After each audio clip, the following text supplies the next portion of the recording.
பருவம் தவறி பெய்த மழை மற்றும் வடகிழக்கு பருவமழையால் தூத்துக்குடி மாவட்டத்தில் உப்பள தொழிலாளர்கள் வேலை இழந்துள்ளனர். தூத்துக்குடி மாவட்டத்தின் பிரதான தொழிலானது உப்பள தொழில்.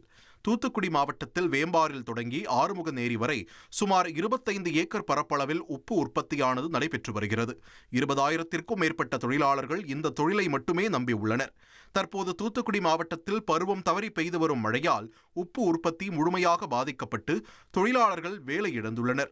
இதனால் சுமார் 4 மாத காலத்திற்கு வேலை இருக்காது என்று வேதனை தெரிவிக்கும் தொழிலாளர்கள் அரசு அறிவித்த மழைக்கால நிவாரணம் எல்லோருக்கும் கிடைப்பதில்லை என்றும் கூறுகின்றனர். இந்த ஆண்டு துவக்கத்திலிருந்தே பருவம் தவறி மழை தொடர்ச்சி வந்ததுனால உப்பு சரியான முறையில் வாருதல் இல்லாமல் போயிட்டு மழைக்கால நிவாரணமாக கடந்த 4 ஆண்டுகளாக 4 வருஷமாக பார்த்தீங்கன்னா அவங்க 5,000 ரூபா தலா 5,000 ரூபா கொடுத்தாங்க.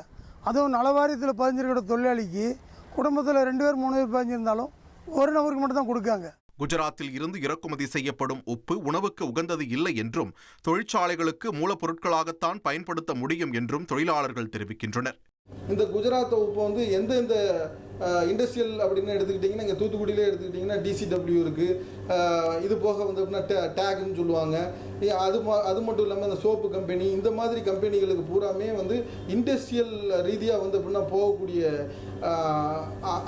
அதனுடைய பயன்பாட்டுக்கு வச்சுருக்கிறது தான் குஜராத் உப்பு. ஒரு குடும்பத்தில் ஒரு நபருக்கு மட்டும் இந்த மழைக்கால நிவாரணம் ஏறுது. ஒரு வீட்டில் 2 பேரும் உப்பள தொழில் பார்க்குறாங்க, 4 பேரும் உப்பள தொழில் பார்க்காங்க. அப்போ அது அவங்களுக்கு சரியான பயனாக கிடைக்க மாட்டேங்குது. இதை அரசு மறுபரிசீலனை பண்ணணும்.